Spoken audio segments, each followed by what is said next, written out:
사랑의 일곱 번째 속성인 자기의 유익을 구하지 아니함을 살필 차례입니다. 원문에는 유익이라는 단어가 없습니다. 그냥 자기 자신을 구하지 않는다 혹은 자기의 것을 구하지 않는다로 되어 있죠. 사랑은 자기 자신을 구하지 않습니다. 자기의 것들을 구하지 않습니다. 이 구한다는 말은 단순히 원한다 정도가 아니고 마음을 다하고 뜻을 다하고 힘을 다해서 간절히 무엇인가를 추구한다는 의미입니다. 죄로 타락한 이후에 인간은 누구나 자기 자신을 구합니다. 간절하게 자신의 것을 추구하고 열렬하게 자신의 유익을 사모합니다. 아우구스티누스가 말했듯이 인간은 자기 중심에서 하나님을 몰아내고 그 자리에 자기가 앉아 있죠. 자신을 중심에 앉혀놓고 인생은 아모르 수이, 하나님 사랑, 이웃 사랑을 외면한 채 자기 사랑의 외길로만 고집하고 달려가고 있습니다. 그러나 참된 사랑은 자신을 구하지 않습니다. 자신의 것을 그렇게 간절하고 열렬하게 추구하지 않습니다.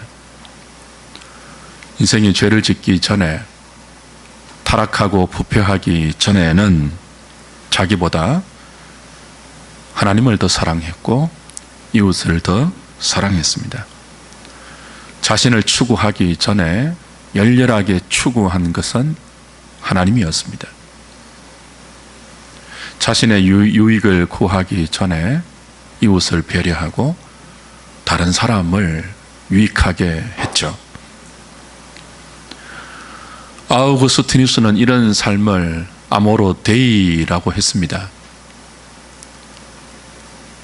자기가 우선이 아니고 주의 영광을 구하고 다른 사람의 유익을 구하면 불행해질까요? 그렇지 않습니다. 오히려 행복해집니다. 사랑의 속성이 그렇습니다. 자기보다 사랑하는 대상을 더 추구하지 않습니까? 자기를 기뻐하는 것보다 상대방을 더 기뻐하지 않습니까? 그렇게 사는 것이 불행입니까? 그렇게 살면 우리 자신이 없어지던가요? 그렇게 하나님 중심, 다른 사람 중심으로 살면 우리가 비참해질까요? 그렇지 않죠. 도리어 하늘의 기쁨이, 하늘의 즐거움이 우리 영혼에 샘솟듯이 허락됩니다. 삼위 하나님께서 자신을 먼저 구하지 않았습니다. 삼위 하나님이 만세전에 영원토록 서로를 사랑하셨는데 서로를 먼저 구했어요. 서로를 먼저 구하는 하나님의 사랑에는 영원한 만족과 기쁨이 있었고 그 생명으로 지원받아 우리도 그렇게 자기보다 서로를 추구하고 자신의 유익보다 상대방의 유익을 먼저 구하는 그 사랑에서 기쁨과 만족이 충만한 삶이 되도록 우리는 지원받았습니다. 원래 인생의 질서가 그렇죠. 원래 인생의 순서가 자기가 우선이 아니고 하나님이 우선이고 지체가 우선이었습니다. 죄를 짓고 나서 이 질서가 다 바뀌죠. 아담 이후 타락한 인생에는 이 우선순위가 다 역전되어 버렸어요. 하나님보다 자기 자신, 다른 사람보다 자기 자신을 먼저 구했고 먼저 추구하고 사랑하게 되었죠. 아니, 하나님도 없고 다른 사람도 없이 오직 자신만 갈망하는 지독한 자기 중심성의 이기적인 존재로 전락하고 말았습니다. 사람들이 하나님을 이용하고 이웃도 이용해서 자기 욕망을 채우는데 그게 낯설지 않습니다. 그게 이상하지 않고 지극히 자연스럽고 그게 지극히 정상적인 것으로 여겨질 만큼 우리는 태어날 때부터 이기적인 존재로 태어나고 아무 거리낌 없이 이기적인 삶을 살아갑니다. 구원이 무엇일까요? 태어날 때부터 이기적인 존재이고 너무나 자연스럽게 이기적으로 살아가는 우리에게 하나님께서 사랑을 주셔서 우리의 이기성을, 그 죄된 본성을 십자가에 못 박게 하고 역전되어 버리고 뒤틀려 버린 사랑의 질서, 사랑의 순위를 다시 바로 잡는 하나님의 역사가 구원입니다. 저와 여러분들이 그리스도의 십자가에서 하나님의 사랑을 경험하면 가장 먼저 깨어지는 것이 있습니다. 자기 중심입니다. 자기 애가 부서지고 거기에서 발발한 교만이 깨트려집니다. 십자가에서 우리의 참된 모습을 발견하면 그동안 자기 중심으로 살아왔고 자신이 가장 중요했고 자기만 위해서 살아왔던 모든 삶의 걸음들이 사랑의 하나님 앞에서 얼마나 무서운 죄였고 총체적으로 부패하고 타락한 삶이었는지를 깨닫고 한없이 울게 되죠. 그렇게 생각 없이 똘똘 뭉친 이기성으로 살아왔던 자신이 한심해서 울고요. 그 사실을 모른 채 살아왔던 지난 삶이 억울해서 울고요. 그럼에도 불구하고 이런 우리를 사랑으로 받아내셔서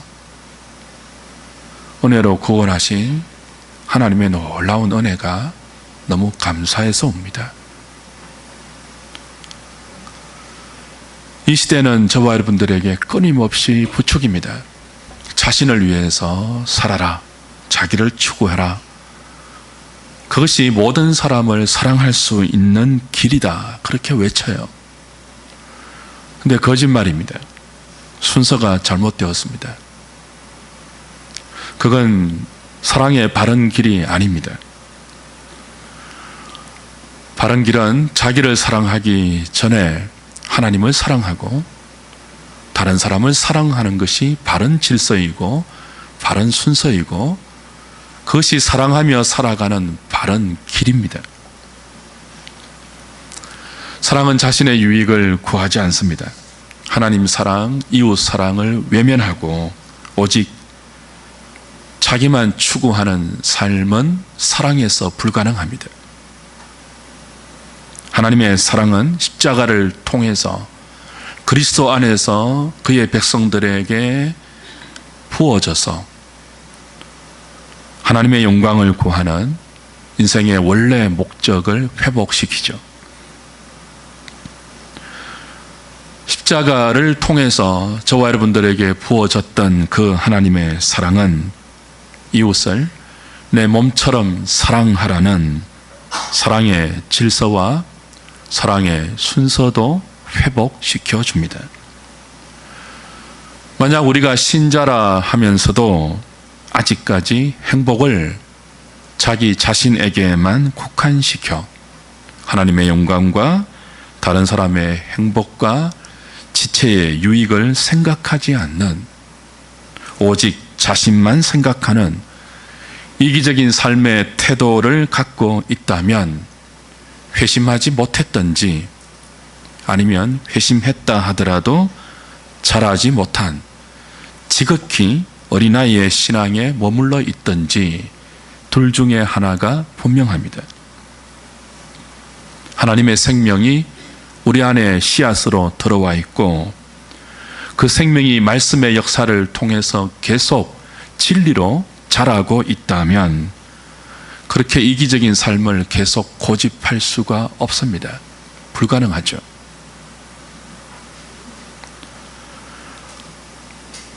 자기 자신을 사랑하면서 자기를 추구하는 삶이 하나님 밖에서는 유익해 보여요. 그런데 하나님 안에서는 그보다 무익한 삶이 없습니다. 기독교 신앙은 생존을 위한 가장 유용하고 효과적인 보장이 아니라 사랑이 흘러 넘치는 생명의 역사입니다.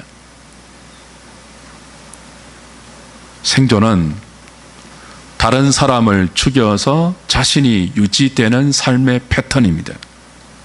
그러나 생명은 다른 사람의 유익을 구해서 모두를 유익하게 하는 하나님께서 우리에게 가르치신 참된 삶의 패턴이죠. 잔잔한 호수에 돌이 하나 떨어지면 파문 하나가 주위로 번져갑니다. 상상해 보십시오. 다른 파문이 없이 오직 하나의 파문이 주위로 번져가는 것, 질서이지 않습니까? 아름답죠. 그처럼 하나님 사랑의 확정인 그리스도의 십자가가 우리 삶의 중심에 은혜란 이름으로 떨어지면 이 사랑의 파문이 이웃 사랑과 자신의 유익을 구하지 않는 참된 사랑의 물결로 주위로 번져갑니다. 질서정연합니다. 그런 삶은 아름다움이 있습니다. 교회가 무엇일까요? 그렇게 자기 마음의 중심에 십자가가 떨어진 사람들이 그리스도의 몸으로 모여서 오래 참고 온유하며 시기하지 않고 자랑하지 않고 교만하지 않고 무례히 행하지 않고 자기의 유익을 구하지 않으며 성내지 않고 악한 것을 생각지 않으며 불의를 기뻐하지 않고 진리와 함께 기뻐하면서 모든 것을 참고 모든 것을 믿고 모든 것을 견디는 사랑의 파문을 만들어가는 공동체가 주의 몸된 교회입니다. 이 아름답고 질서 있는 사랑의 물결의 중심에 무엇이 있을까요? 자기 유익을 구하지 않음이 있습니다. 세상은 반대입니다. 세상의 중심에는 자기가 있습니다. 자기는 그 자기의 개체만큼 수없이 많습니다. 자기라는 돌이 서로 중심을 차지하려고 던져지면 그 돌이 만드는 파문이 물결로 번져가죠. 이 파문은 하나가 아니에요. 자신이 존재하는 것만큼 던져져서 부딪히고 그 부딪힘이 각종 요란함과 갈등을 초래합니다. 잔잔할 수가 없습니다. 아름다울 수가 없죠. 질서가 깨어지고 조화가 사라집니다. 평화로울 수가 없어요, 세상이. 왜 그럴까요? 다 자기 중심의 돌을 던지기 때문입니다. 말세의 사람들이 자기를 사랑하면서 고통하는 이유도 거기에 있습니다. 기독교 신앙은 자기 사랑의 파문과 물결의 지름을 더 키워서 다른 사람의 파문을 삼키는 침략이 아니고 자기 유익을 구하지 않는 사랑입니다. 고린도전서 10장을 한번 가보실까요? 조금 앞에.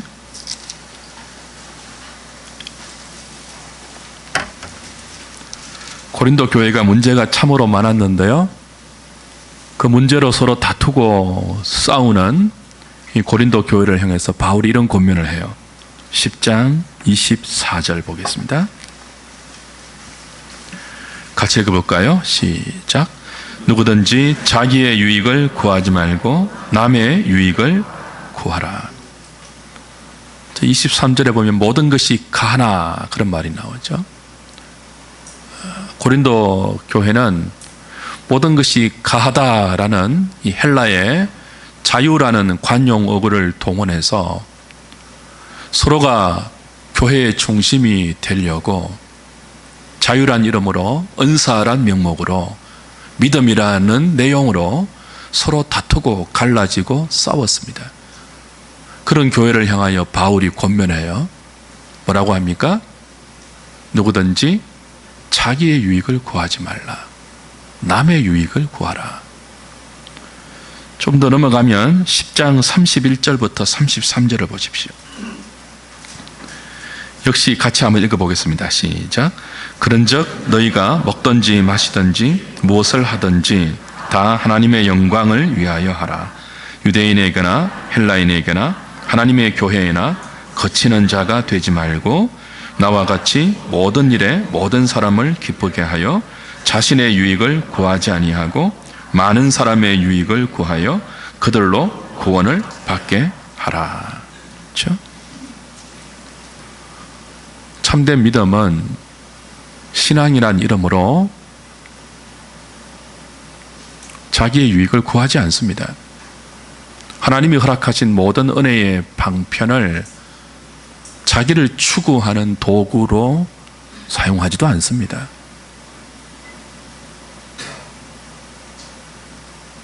그리스도의 십자가를 통해서 우리에게 부어졌고 지금도 부어지고 있는 하나님의 은혜, 이 하나님의 사랑은 우리를 끊임없이 자기를 구하지 않고 하나님의 영광을 추구하고 다른 사람의 유익을 구하는 자리로 이끌어가요.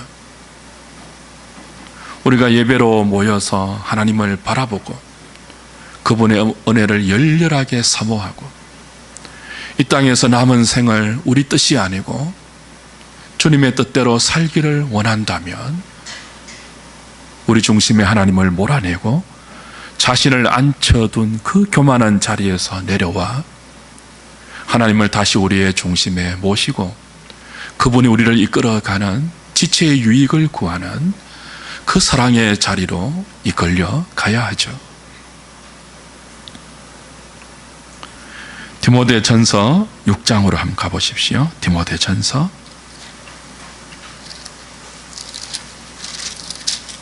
신약성경 342페이지입니다. 바울이 복음으로 난 아들 디모데에게 너는 이렇게 목회하라 라고 편지를 써서 가르친 것이 디모데 전후서이죠. 목회서신인데 이렇게 디모데에게 바울이 권면해요. 6장 17절, 18절, 19절 보십시오. 네가 이 세대에서 부한 자들을 명하여 마음을 높이지 말고 정함이 없는 재물에 소망을 두지 말고 오직 우리에게 모든 것을 후히 주사 누리게 하시는 하나님께 두며 선을 행하고 선한 사업을 많이 하고 나누어 주기를 좋아하며 너그러운 자가 되게 하라. 이것이 장래에 자기를 위하여 좋은 터를 사 참된 생명을 취하는 것이니라.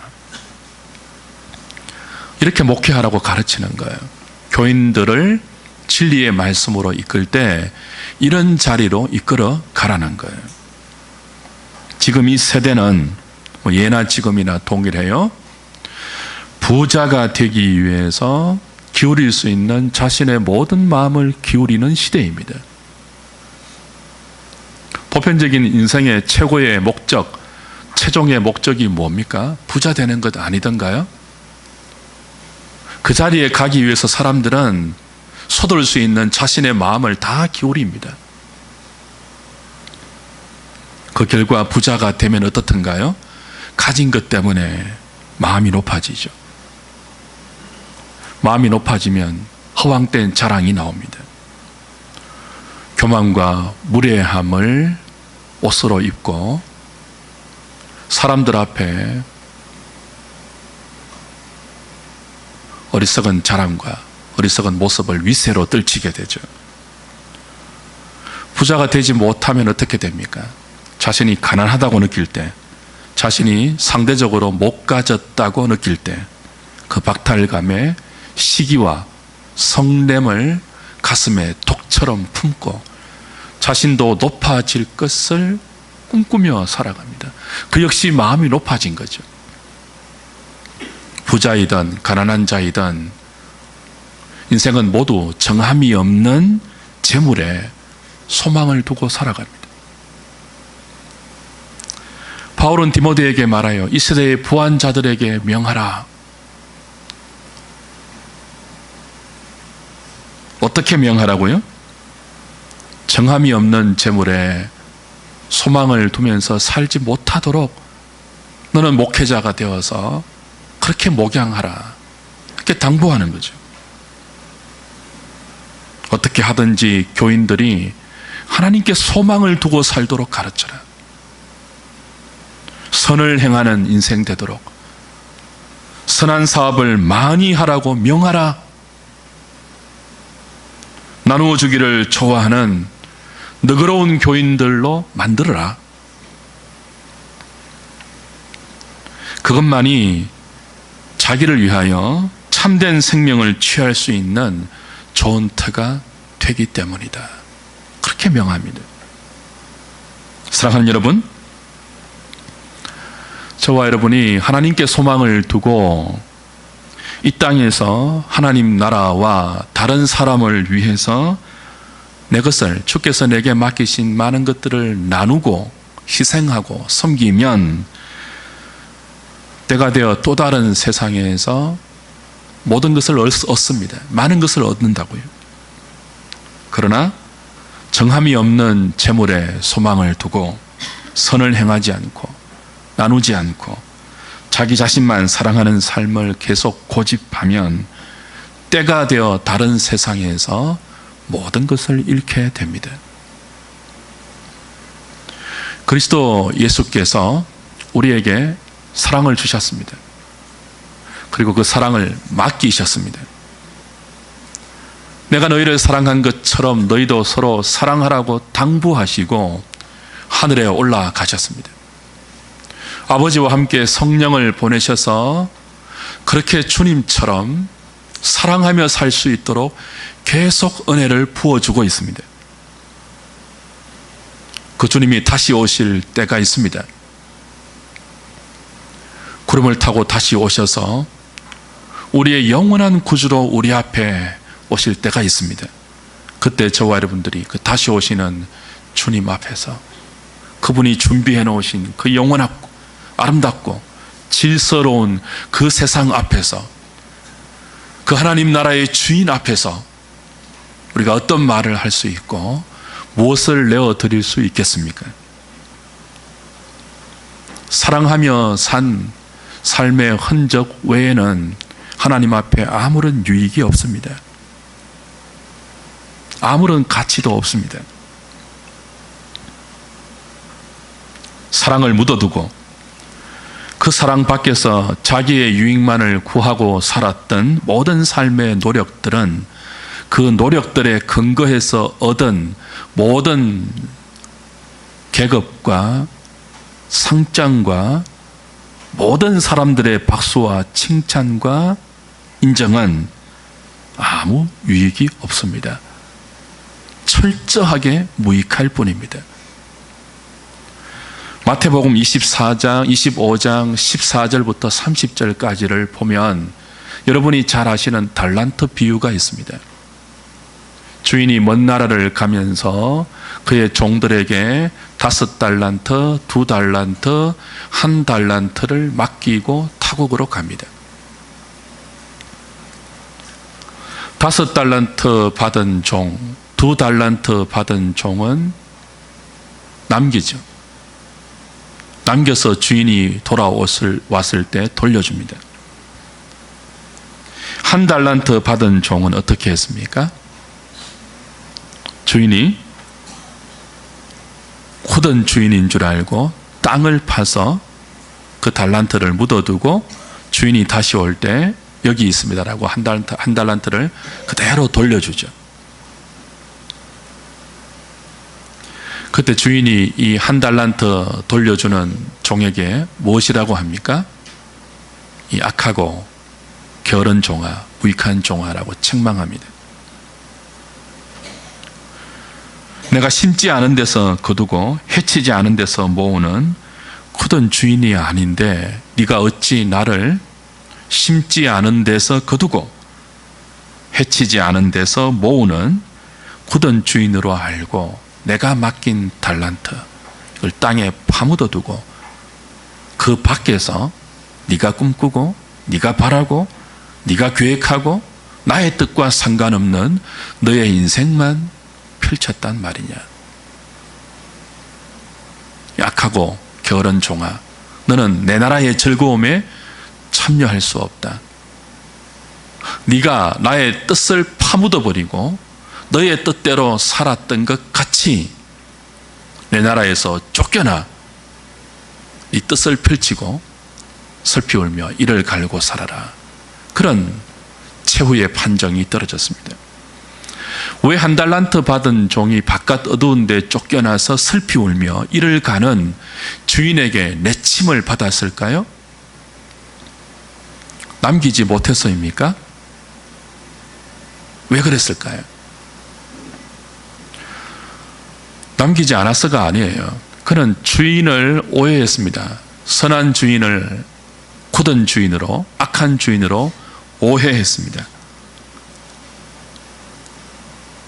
심지 않은 데서 거두고 모으지 않은 데서 해치는 그런 주인으로, 굳은 마음의 주인으로 오해해서 그 주인의 것으로 자기의 삶을 살아내는 것을 두려워했다고요. 땅에 파묻어버리고 그 주인의 주신, 그 주인이 맡긴 달란트와 상관없는 자기에게 있는 것으로 주인이 올 때까지 자기의 생을 살았죠. 신자는, 저와 여러분은 하나님의 사랑을 받고 사는 인생들입니다. 하나님의 은혜를 받고 삽니다. 하나님은 우리에게 은혜를 맡기셨어요. 사랑을 맡기셨어요. 어떤 사람은 5달란트, 어떤 사람은 2달란트, 어떤 사람은 1달란트. 그게 큰 차이가 아니에요. 각기 재능대로 하나님이 주신 그 분깃대로 우리에게 사랑을 맡기셨어요. 사랑하며 살라고 하셨어요. 사랑하며 살 수 있도록 은혜를 부어주셨어요. 그로 인해 신자는 모든 종류의 책임과 의무, 남기고 손해보는 것을 떠나 하나님 사랑, 이웃 사랑의 삶을 파묻어 버릴 수 없는 존재가 되었습니다. 그 사랑을 파묻어 버리고 그 사랑 밖에서 자신의 삶을 추구할 수 없는 존재가 신자들입니다. 어찌 주인이 맡겨주신 것을 묻어둔 채 그 주인의 뜻과 아무 상관없이 혼자 자신의 세계를 추구할 수 있겠습니까? 하나님이 다시 오실 때 우리에게 얼마를 남겼는지를 따지지 않습니다.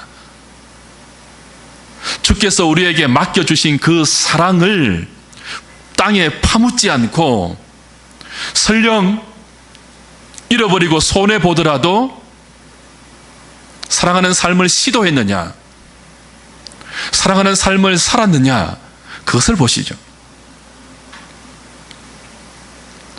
하나님과 우리의 관계는 이해타산, 수지를 따지는 거래의 관계가 아니죠. 철저하게 사랑으로 부르시고 사랑으로 묶어서 우리를 사랑하며 우리의 사랑을 기대하는 사랑의 관계입니다.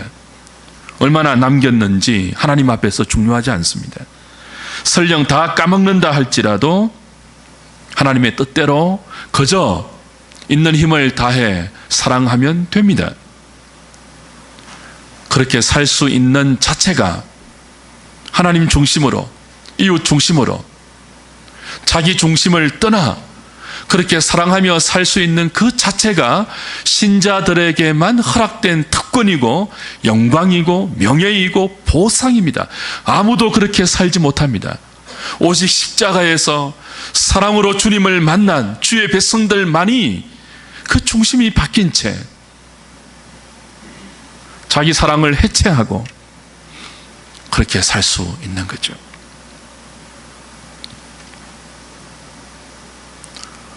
이것을 계산하실 하나님이 두려워서 파묻어버리고 자신의 삶을 살았다고 하는 이 한 달란트 받은 종은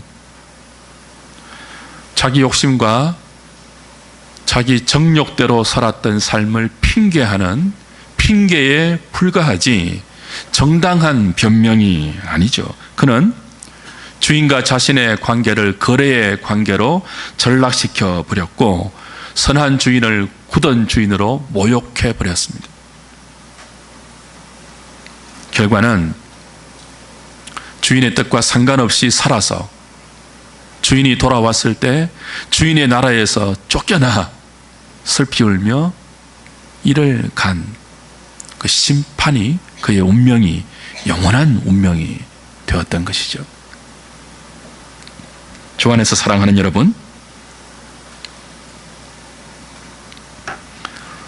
우리의 남은 생애를 어떻게 하나님께서 우리 각자에게 맡겨주신 이 사랑을 파묻어버리지 않고 이 사랑을 실천하고 남기든 남기지 못하든 우리의 몸으로 살아내면서 다시 오실 주님을 맞이할 수 있을까요? 정욕을 이겨야 합니다.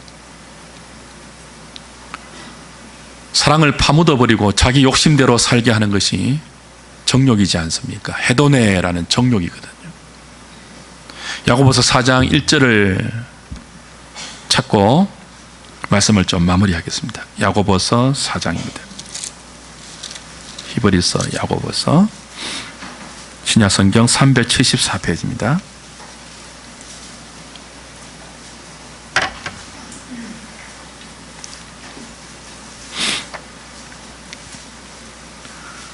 너희 중에 싸움이 어디로부터, 다툼이 어디로부터 나느냐? 너희 지체 중에서 싸우는 무엇으로부터요? 정욕으로부터 나는 것이 아니냐? 교회 공동체를 파괴시키고 이 지체들 간의 다툼과 싸움을 유발하는 것이 무엇입니까? 정욕입니다. 이 정욕에서 교만이 나오고 교만에서 모든 죄들이 발발하지 않습니까? 정욕이 문제거든요. 이 정욕은 하나님이 주신 선한 욕구가 아닙니다. 죄로 타락해서 자신의 쾌락만 추구하고 자신의 유익만을 위하는 악하고 이기적인 욕망이 바로 야고보가 표현하는 헤도네, 정욕이라는 단어입니다. 사도 요한이 요한일서 2장 16절에서 육신의 정욕이라고 말한 것, 안목의 정욕이라고 말한 것, 이생의 자랑이라고 말했던 것이 바로 이것입니다. 우리 안에서 사랑을 깨트리고 다른 사람과의 관계를 깨트리고 질서를 깨트리고 화평을 깨트리고 함께 유익하게 되는 삶을 망가뜨리고 싸우게 하고 다투게 하고 시기하게 하고 자랑하게 하고 교만하게 하고 자신의 유익을 구하게 하는 것이 정욕입니다. 정욕은 2절 3절에 보면 기도를 은혜의 수단인 기도마저도 욕망 충족의 수단으로 전락시켜 버려서 기도함에도 불구하고 응답받지 못하게 하는 장본인입니다. 정욕을 이겨야 합니다. 4절에 보면 정욕이 얼마나 치명적인 결과를 가져옵니까? 교회와 성도를 세상과 짝하게 하는, 간음하는 여인처럼 만들어버립니다. 그래서 우리를 하나님과 원수된 자리로 이끌어가는 것이 무엇입니까? 해돈의 정욕입니다. 정욕을 피해야 사랑할 수 있습니다. 정욕을 이겨야 다른 사람의 유익을 구하는 눈이, 그 마음이 우리 안에서 일어나 우리의 삶을 그렇게 이끌어갈 수 있습니다. 문제가 무엇입니까? 정욕을 피해야 되고 정욕을 이겨야 하는데 우리가 정욕보다 강하지 않다는 거예요. 저와 여러분들이 정욕보다 세지 않습니다. 정욕이 우리보다 훨씬 셉니다. 우리의 결심, 우리의 노력으로 정욕을 이길 수 없습니다. 어떤 장사도, 어떤 학자도, 어떤 지혜자도 자기 안에 있는 육체의 소욕을, 정욕을 이기지 못합니다. 어떻게 해야 합니까? 6절을 보십시오. 야고보서 4장 6절. 같이 읽어볼까요? 시작. 그러나 더욱 큰 은혜를 주시나니 그러므로 일렀으되 하나님이 교만한 자를 물리치시고 겸손한 자에게 은혜를 주신다 하였느니라. 그렇죠? 정욕이 우리를 사랑하지 못하게 하고요, 정욕이 다투게 하고 싸우게 하고 정욕이 서로 물어뜯게 하고 죽이게 하는데요, 이 정욕을 이길 힘과 능력과 방법이 없다는 게 우리 인생의 딜레마이고, 그 딜레마에서 우리 자신을 바라보면 절망이에요. 희망이 없어요. 그 딜레마를 벗어날 수 없지 않습니까? 그런데 희망이 있습니다. 6절이 무엇으로 시작되어요? 그러나로 시작됩니다. 그러나는 역전을 이끄는 저속사이죠.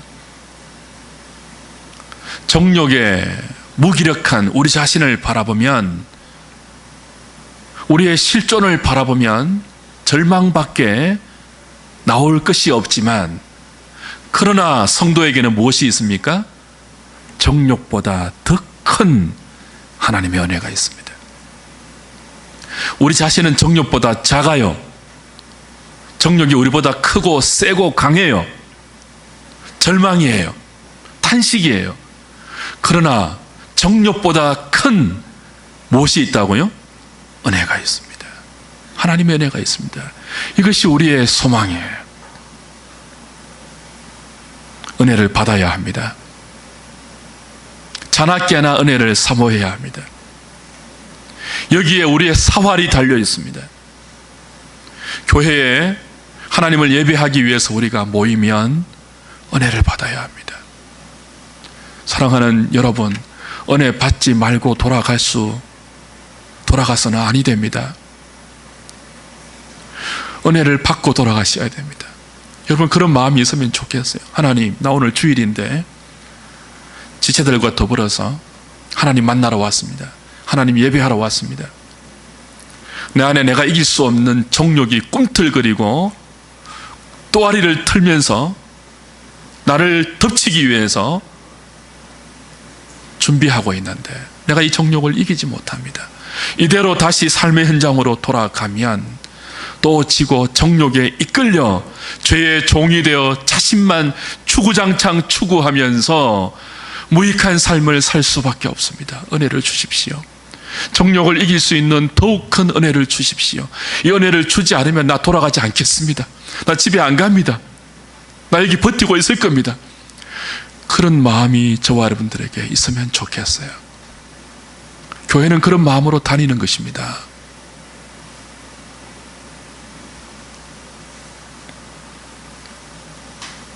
이 은혜를 받아야지 선하게 살 수 있습니다. 이 은혜를 받아야 독한 마음이 빠져나가고 사람이 너그러워질 수 있습니다. 정함이 없는 재물의 소망을 둔 그 헛된 인생의 목표가 이 은혜 속에서 해체될 수 있습니다. 은혜만이 우리를 살립니다. 이 은혜를 받아야 하는데 이 은혜가 누구에게 주어지죠? 다시 6절 보시면요, 하나님은 교만한 자를 물리치시고 어떤 자에게 은혜를 주신다고요? 겸손한 자에게 은혜를 주신대요. 그래서 10절 보면 이렇게 마무리가 되어요. 주 앞에서 낮추라 이렇게 되어 있습니다. 겸손한 자에게 하나님의 은혜가 주어지기 때문에 우리 자신을 끊임없이 낮추어야 됩니다.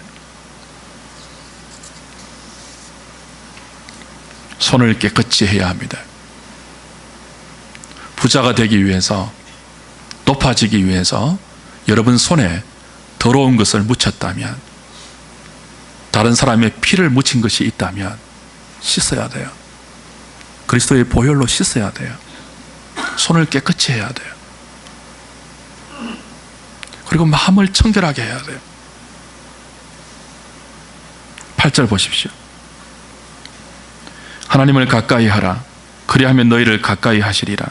죄인들아 손을 깨끗이 하라. 두 마음을 품은 자들아 마음을 성결하게 하라. 그게 겸손이거든요. 그게 주 앞에서 자신을 낮추는 것이거든요. 그때 우리가 살 수 있는 은혜가 십자가를 통해서 그리스도 안에서 부어지는 것이거든요. 많은 경우 우리는 두 마음을 품고 살아갑니다. 하나님도 품고 세상도 품고. 청결한 마음이란 그 두 마음을 한 마음으로 바꾸는 거예요. 열렬하게 하나님을 추구하는 그 마음이 청결한 마음이고, 그 청결한 마음에 하나님이 보입니다. 그 청결한 마음에 하나님의 은혜가 그리스도 안에서 십자가를 통해서 그의 백성들에게 한없이 쏟아부어집니다.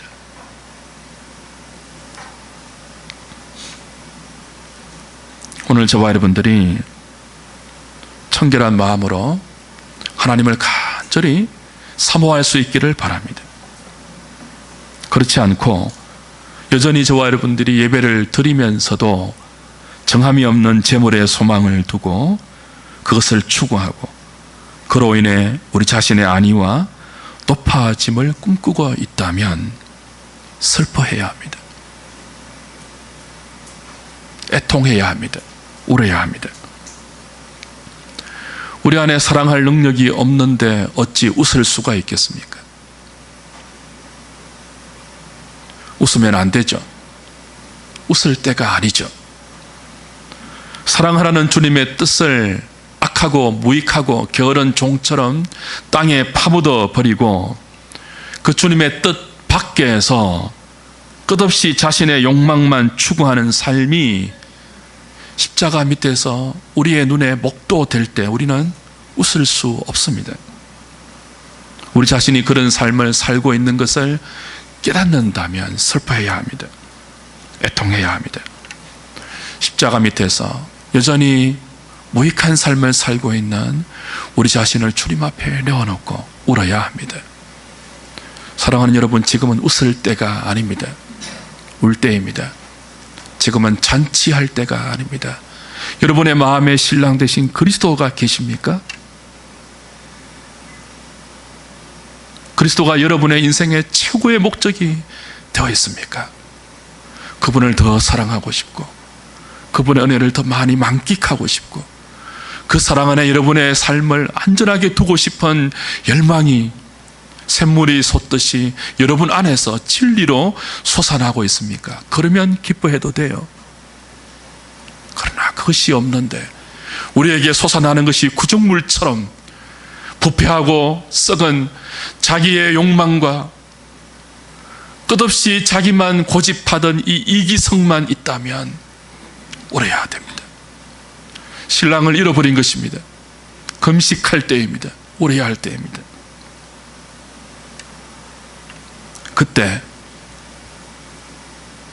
그렇게 울고 자신을 낮추고 겸손하게 하나님 앞에 애통함으로 자기를 내어놓을 때 비로소 정욕을 이길 수 있는 더욱 큰 은혜가 우리의 영혼에 부어지고, 그 은혜가 우리의 영혼에 부어질 때만 우리는 자기 중심성을 벗어나 하나님을 사랑하고 이웃을 사랑하는 이 사랑의 삶을 시작할 수 있는 것입니다. 그 은혜를 구하는 저와 여러분 될 수 있기를 주님의 이름으로 부탁드립니다. 기도하겠습니다.